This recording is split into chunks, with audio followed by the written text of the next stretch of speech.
I just robbed a bank. They were out of money. No, this is for privacy.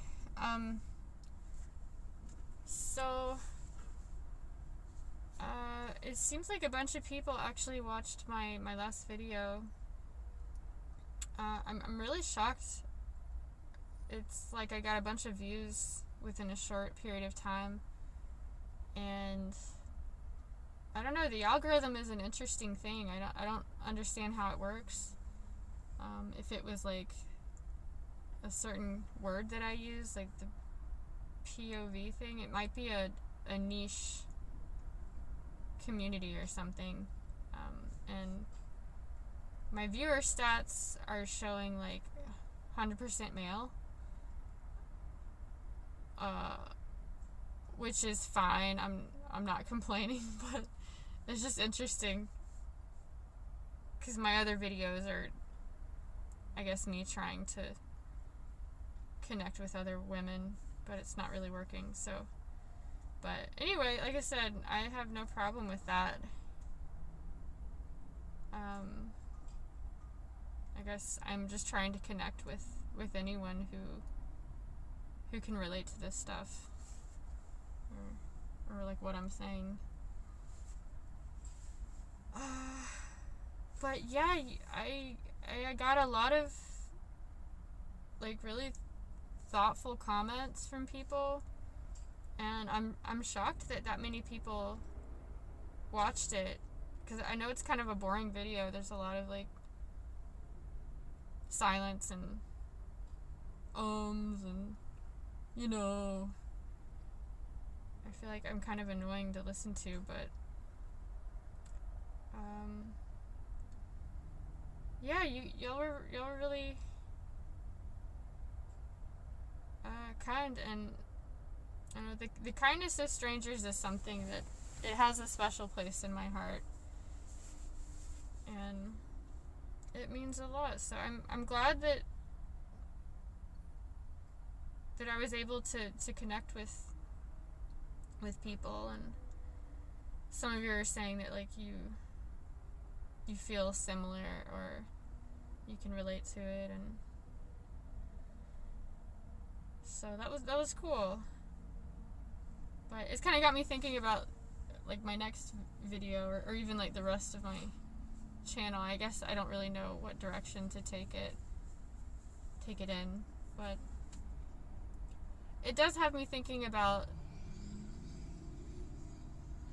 like responses. I did try to respond to everyone, but it's kind of got me thinking about some stuff. Like, people ask questions, and inevitably I did get one rude comment about my ovaries, and I guess I'll address that one first. You know, you can get like 100 nice comments, and then it's like the one that stands out. And so this person, or bot, whoever, poster,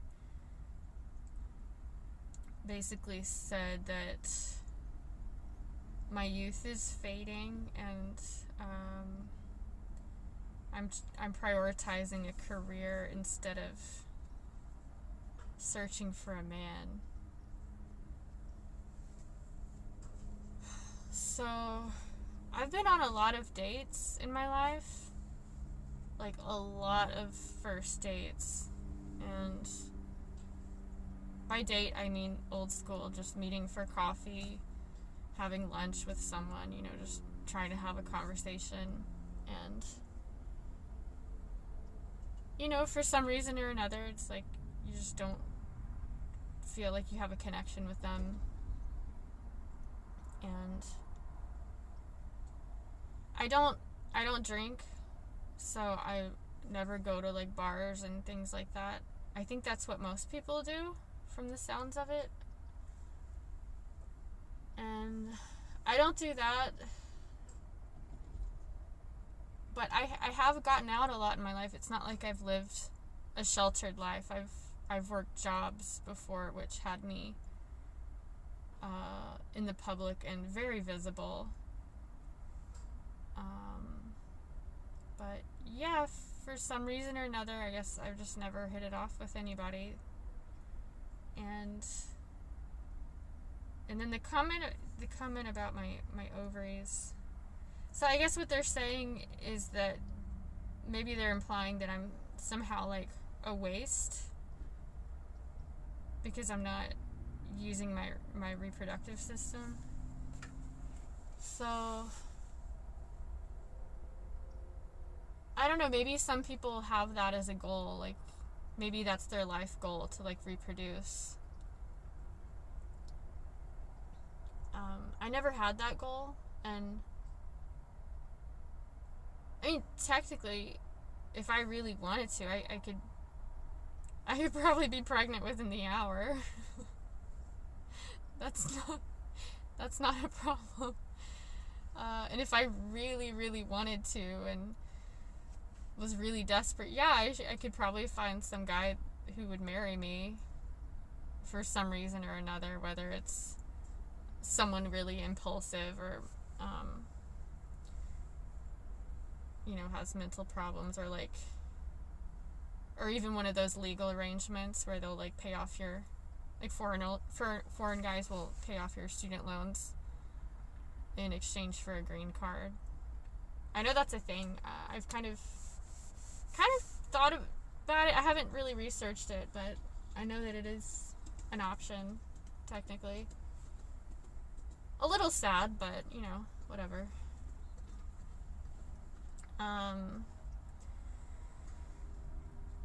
But yeah, the idea that someone might be like wasting their life or wasting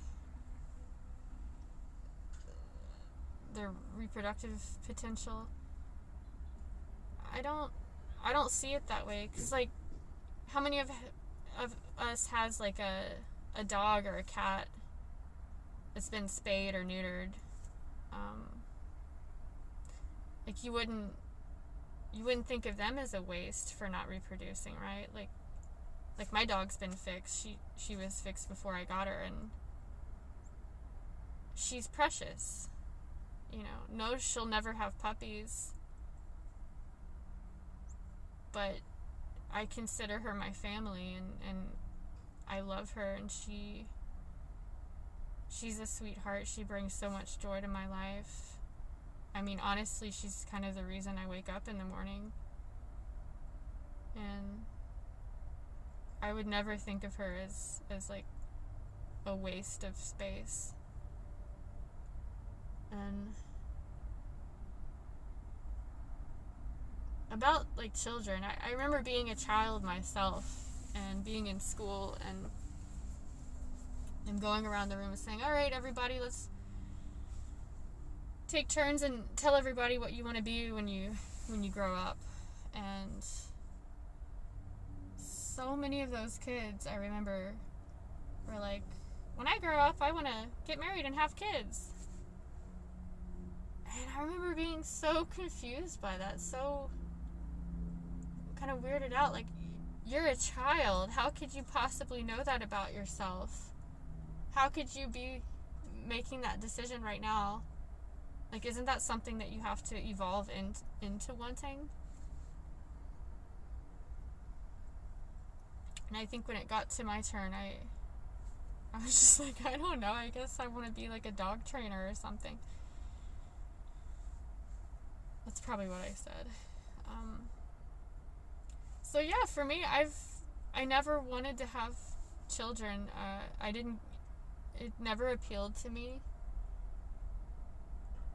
And I know there's some people who or a lot of people who do that, and they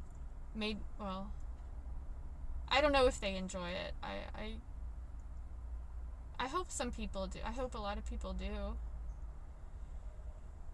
But to me, it just seems really risky and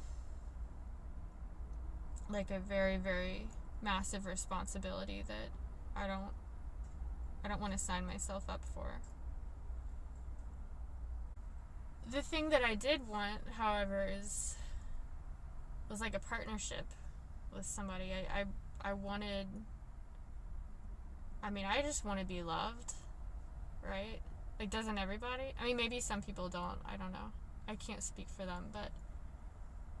And I know there's plenty of people who get married and choose to never have children. I know traditionally that's not common, but it's more common now. I know of some people who do that, and they seem happy with it. And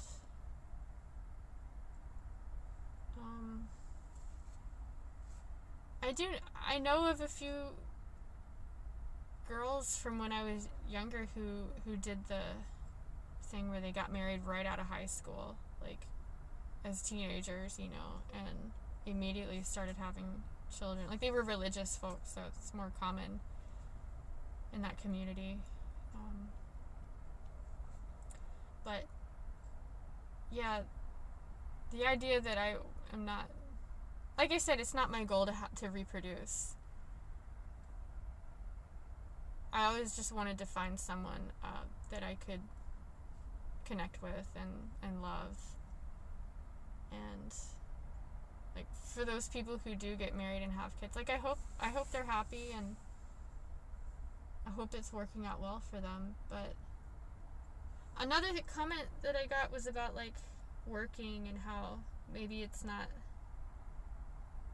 a great idea for a woman to be a workaholic, which, yeah, sure. I mean, if you're trying to raise children, yeah, like, you can't work 80 hours and raise children, like, 100%. No. I mean, probably no one should be a workaholic. Like, you'll burn out real quick.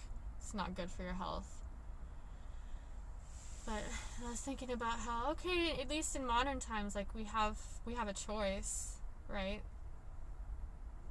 It was like, we're not forced into the role of being wives and mothers. Like, if we want to work, we can.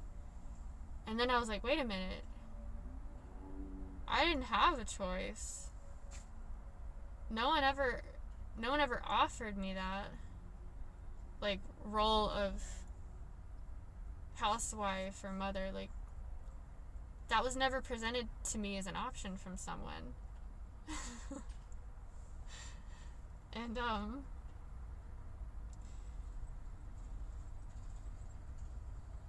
like, yeah, I could maybe be a cashier or something, and I doubt I mean, you can't get approved for an apartment making minimum. I don't know what minimum is now, but when I was younger, you could not even get approved for your own place. So I would have to live with my parents. They would not be happy with that. I doubt they would kick me out on the streets because they're decent people, but yeah, they would not be okay with that. And yeah, I remember my ex making some snarky comment about my career plans. At the time, I was still working on my degree, but like, I remember telling him, I was like, should I go live under the bridge? It was like, I have to, like, I'm made of flesh, right? Like, I have to eat food. I have to have a roof over my head. And,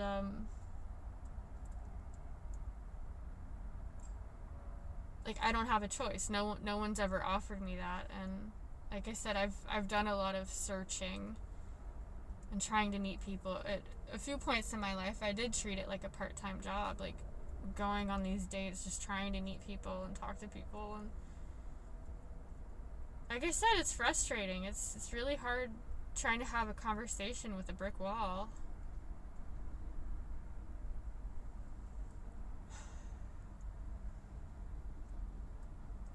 But anyway, I guess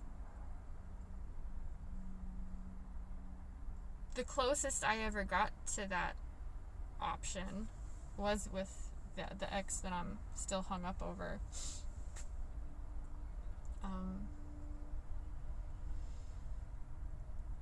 It's kind of ridiculous, but I guess I'll talk about it. We met like 4 years ago, and 2 months after our first date, he asked me to marry him, and it sounds crazy, and I know that itself is probably like a red flag, right? That's way too soon. And I'd already mentioned it because I figured, okay, I don't want to get stuck in the like perpetual girlfriend trap, you know, where, like I said, they'll keep you around for convenience, but they won't actually make a commitment. And so basically we just like picked out, we had been talking about it, so we just picked out a ring online. He purchased it, and then he just turned to me and was like, will you marry me? And it happened so fast, and I kind of panicked, and I thought, well, this has never happened before. Hi. Somebody saw me. And I just said, okay. Like, why not? I figured, you know, we're both old enough. We're being pragmatic about it. You know, we're not a couple of teenagers. So I said yes.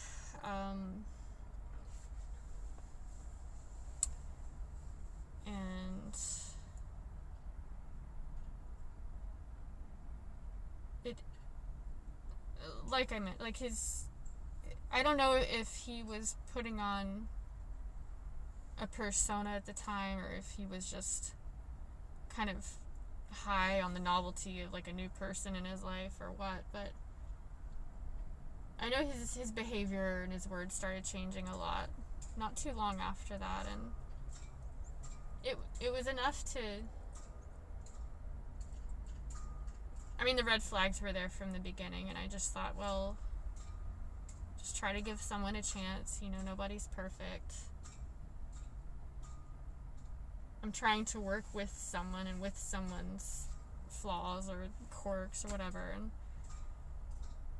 and it kind of got to the point where the stress of, and I don't want to say this guy made me sick, but I was feeling so stressed so quickly with him that at one point I thought I was having a stroke.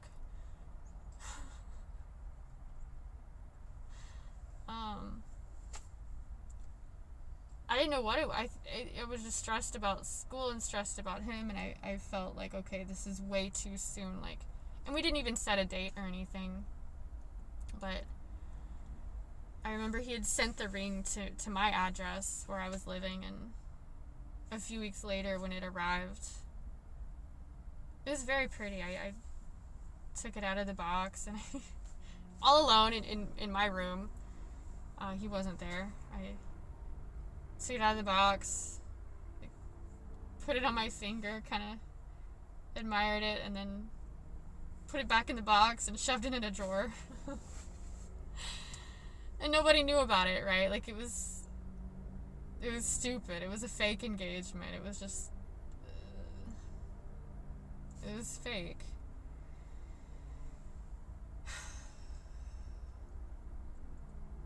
And like I said, I don't know if like the real him started coming out, or maybe he was purposely saying and doing things to hurt me, but eventually enough alarm bells were going off in my head that I was like, I do not feel good about this. So I, apologized. I gave the ring back to him, and he shoved it in a drawer. I don't know if he still has it now, 4 years later, but yeah. And then I don't know, we were together for just a few more months after that, and then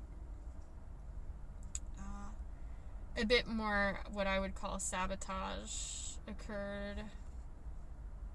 And I could talk more about that I don't know if anybody is interested. I kind of don't want to go too much into the nitty-gritty. of my relationships. I don't want to air out somebody's dirty laundry publicly. But I guess it was enough damaging behavior that I was like, I gotta get it. I can't do this. And so I broke up with him. And I know that at the beginning, one of the things that we had talked about was, before he proposed, was I said what I explained, like I don't want to have children. I think it's too big of a responsibility, and it's just too risky. Like, I don't feel good about it. And he had said, well, I always wanted kids, but, you know, if that's something I have to sacrifice in order to be with you, I'm willing to do that. So, you know, myself, like, I'm someone, I express myself verbally, so I'm like, okay, he's expressing himself verbally, like, I can trust his word, right? And then he proposed to me, and I thought, okay, like, he's serious. But then a few months later, he started saying,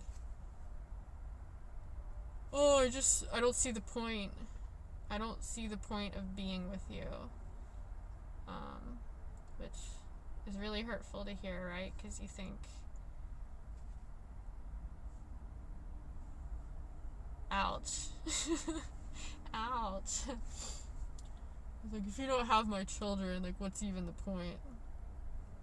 I'll have to continue my legacy. Which, I have some opinions about what his legacy would be, but I should probably keep those to myself, because it's not nice. But,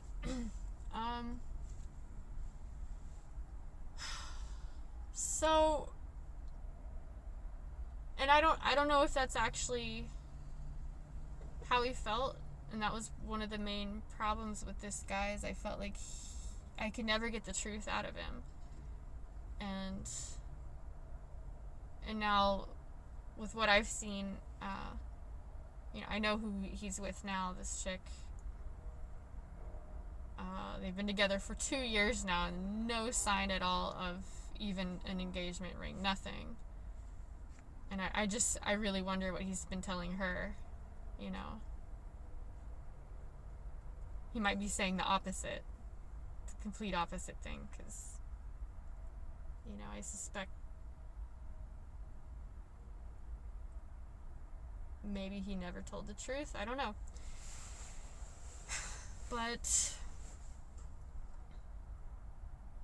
I do remember, like, even though it was a secret engagement,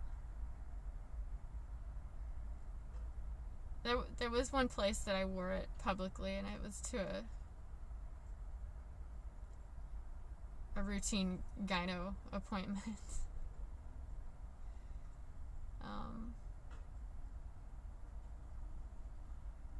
You know, and I remember the doctor saying, like, oh, are you considering having kids? And I was like, well, normally I'd always just say no. And I was like, well, I'm actually with someone right now. Like, maybe it is in the cards. And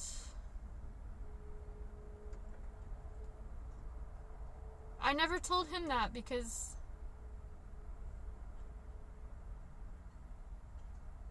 like, as long as I'm a woman of childbearing age, I have to consider the possibility of children, and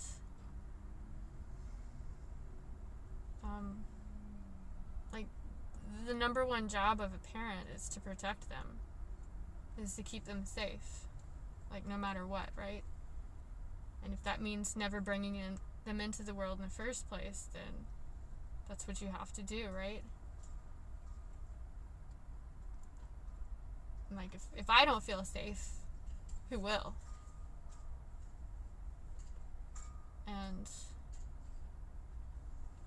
I know he had started saying that, like, he didn't see the point of being with me if there weren't going to be, you know, his children. So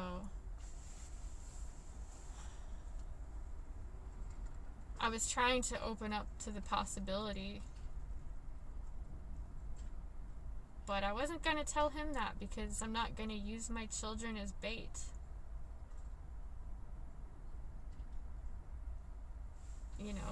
like dangling that in front of him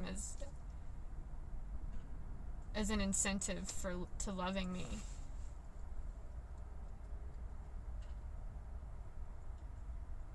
Because I'm sophisticated, I'm mature, I express myself, I'm articulate, I read books on communication skills, I never raised my voice, I never told him what to do, I would simply state facts and then share my feelings about those facts. I'm so careful how I interact with people. And I was trying so hard to be respectful and to make it as easy as possible to love me and to be my partner.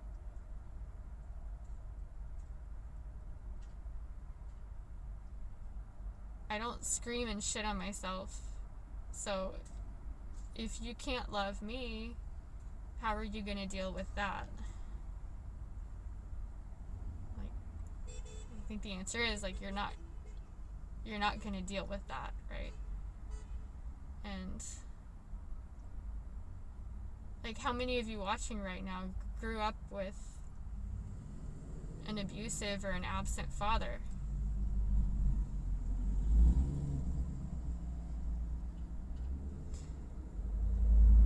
And if you did, I'm sorry. You deserve better. Every child deserves a loving home, a safe home, and loving parents. And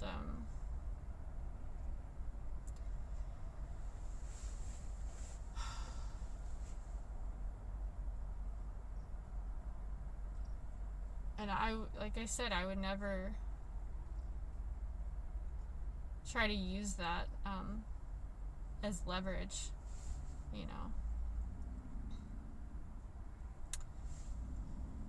So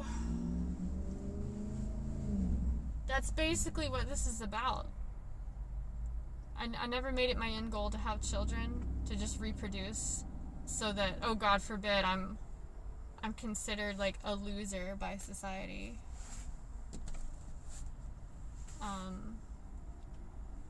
Or I'm a weirdo for being single, or I'm a waste of space, or I'm a waste of youth, or my ovaries. And yeah, maybe I've never utilized my ovaries, but I'm starting to think that my motherhood actually started a long time ago.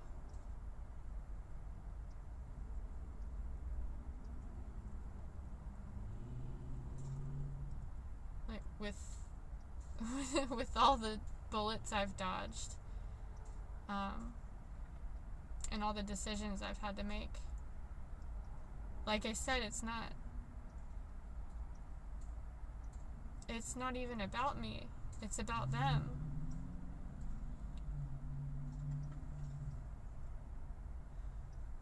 It's about protecting them.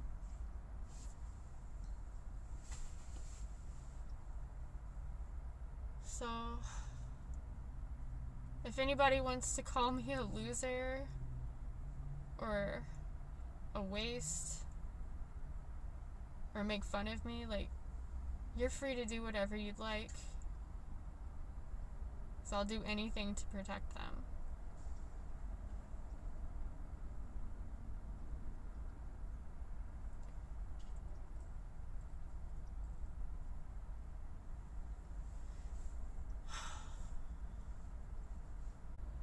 And a bird's flapping its wings but going nowhere.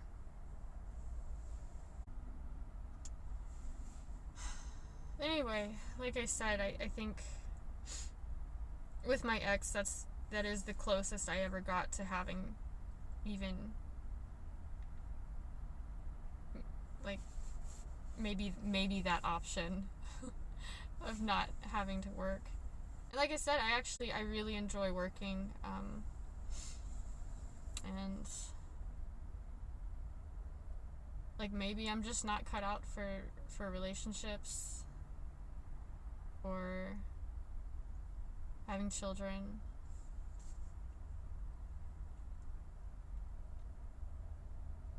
And that's okay. I mean, maybe there's more people like myself watching this right now. I do a really good job at work, and I know I'm appreciated there. I'm a good owner for my dog, and like I said, I've tried my best. I've done everything in my power to make myself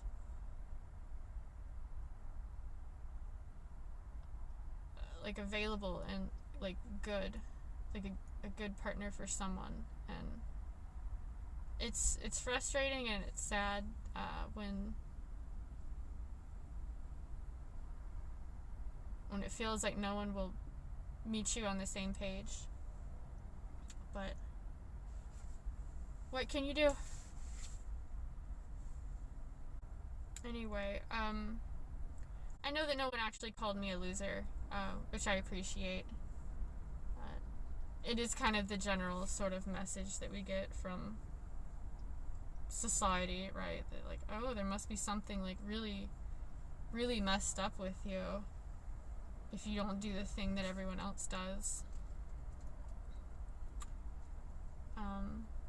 And then, again, I'm really glad that so many people saw my last video. I don't know if as many are gonna see this one, but if you are watching, thank you. And another thing, someone was kind of mentioning my age. I kind of don't want to mention it because but I think it does give more weight to my situation. They were basically speculating that I'm probably in my 20s, but actually I'm gonna be I'm gonna be 35 in a few weeks.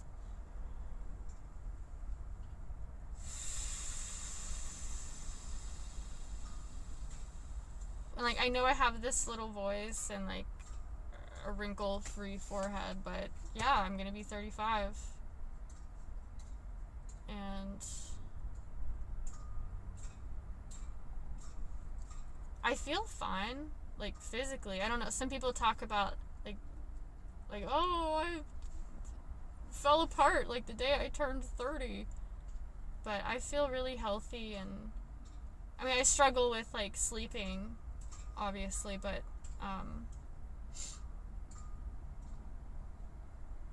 don't know, apparently I'm supposed to feel bad, but I don't. I feel okay. And yeah, so it kind of,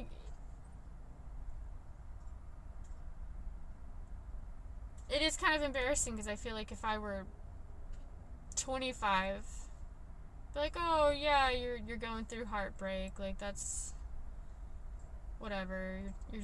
You're young, you have so much time ahead of you, right? And again, the implication is always kind of related to ovaries, right?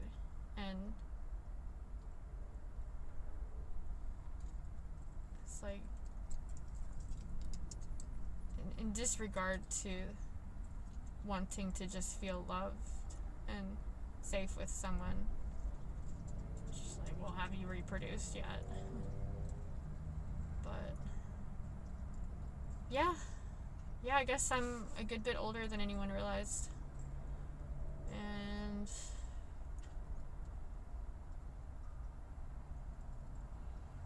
like, it's silly. I wish that I could be caring about something else right now. But like I said last time, life could always be worse. You know, I'm lonely and I'm bored, but it's better than being beat to a pulp every night and trying to protect my children from someone, or, you know, working 3 jobs and trying to keep everyone alive. So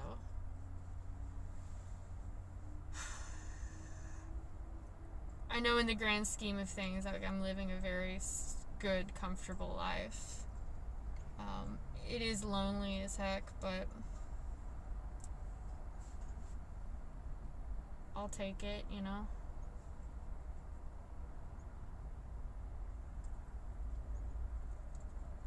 Anyway, I guess I'll stop talking now.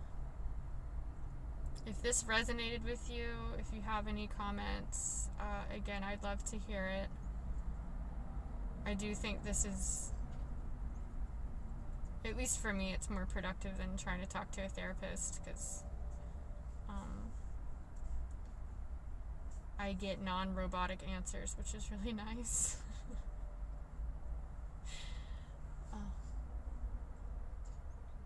Anyway, okay. Thanks for watching. Bye.